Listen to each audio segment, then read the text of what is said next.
Bom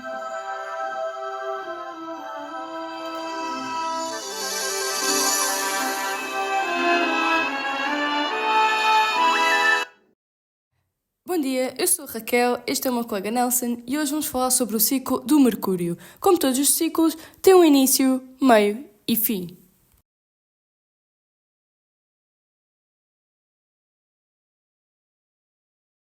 Então, como ponto de partida, temos estes dois artigos: Mercury Inone from the Mars region, Central Italy, Risk Assessment from Human Consumption and its Use as a Bioindicator of Environmental Pollution, e o nosso segundo artigo, Synthetic Symbiotic Bacteria Reduces the Toxicity of Mercury Ingested via Contaminated Food. O mel é um produto natural produzido pelas abelhas, o qual é muito saboroso e é uma ótima fonte de energia para o ser humano. Existem dois tipos de mel, sendo eles o mel monofloral, que representa o que é produzido a partir de um tipo de plantas, e o multifloral, que é obtido com a mistura de pólenes de várias espécies de plantas. As bactérias sintéticas consistem numa linhagem de bactérias criadas ou modificadas em laboratórios. A nossa cepa bacteriana utilizada é a bactéria Escherichia coli DH5-alfa. O biosensor utilizado é um biosensor MER-R, que possui a proteína MER-R e que desempenha o papel regulador transcricional em bactérias com sistemas de resistência ao mercúrio, o que vai ser uma mais-valia para o fim do nosso ciclo. A nossa árvore chegou finalmente à sua vida adulta.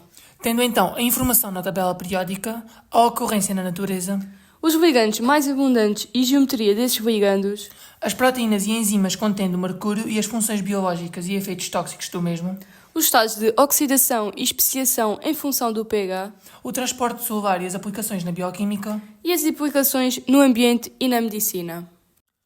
O mercúrio é um metal tóxico e volátil que liberta um gás monoatómico perigoso, designado de vapor de mercúrio. Este está presente no grupo 12 e no período 6 da tabela periódica. Em relação à sua ocorrência na natureza, temos então que este é um metal que não apresenta qualquer função biológica, mas pode ser encontrado em diferentes formas, tanto na natureza como na indústria.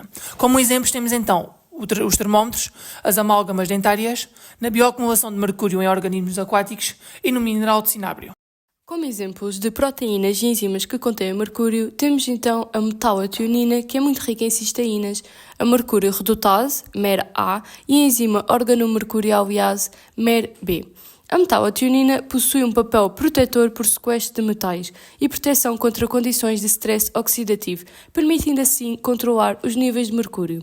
Já a MER-B e a MER-A são enzimas de degradação de metilmercúrio em mercúrio elementar, sendo esta última então essencial para a redução da toxicidade do mercúrio. Os nossos dois principais objetivos são então a comparação dos níveis de mercúrio entre 14 espécies diferentes de mel e a comparação dos níveis de mercúrio em fezes de 4 grupos experimentais diferentes. Os métodos iniciais utilizados foram então a espectrofotometria de absorção atómica, seguida de um método de curva de calibração e o método DORM-2.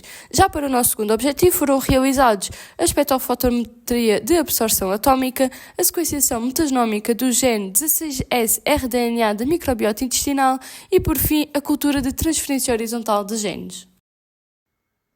Para o nosso segundo objetivo foram então utilizados ratos machos com 5 semanas de idade da espécie Kunming, onde foram então formados 4 grupos diferentes, sendo o primeiro o grupo controle, contendo uma solução salina tamponada com fosfato e sem contaminação de mercúrio.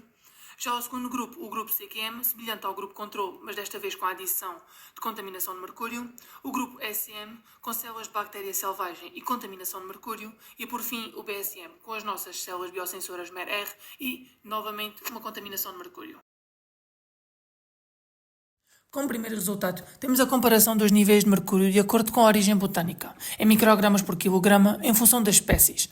Destacam-se os valores da Islands, com uma concentração de 0,55, o falso índico, com um valor de 0,40, e a Oneidu, com uma concentração de 0,60. Ao lado, temos as respectivas percentagens, sendo elas 17,3, 12,5 e 19,2.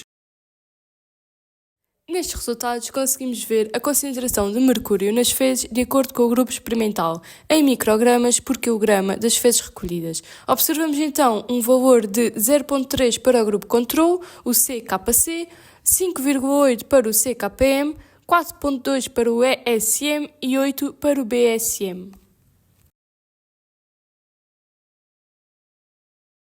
Concluindo os nossos resultados, podemos então afirmar que, em relação ao mel, estas 3 espécies são as que apresentam das 14 valores mais preocupantes. Temos então a Honeydew, que apresenta o valor de concentração mais elevado, de 0,60, seguido da Islands, com um valor de 0,55, e por fim a False Índico, que é a que apresenta das 3 o menor valor, correspondente a 0,40. Já a nível das fezes, podemos concluir que o grupo que apresentou maior concentração de mercúrio foi o grupo BSM, que corresponde ao grupo que conseguiu excretar grande parte do mercúrio presente no organismo, sendo este o grupo que contém os ratinhos com a presença da nossa bactéria sintética. O de menor valor, com 4,2 mg por kg, foi o do ESM. Assim, podemos concluir que, apesar de consumirmos alimentos contaminados com mercúrio, muitas das vezes sem o saber, como é o exemplo do mel, através da ação de bactérias sintéticas, vamos conseguir expulsar dos nossos órgãos e corrente sanguínea, através da excreção, o mercúrio que acabou por ficar retido no nosso organismo. Deixamos aqui a nossa take-home message para refletirem durante as férias de Natal. Obrigada pela vossa atenção e boas festas!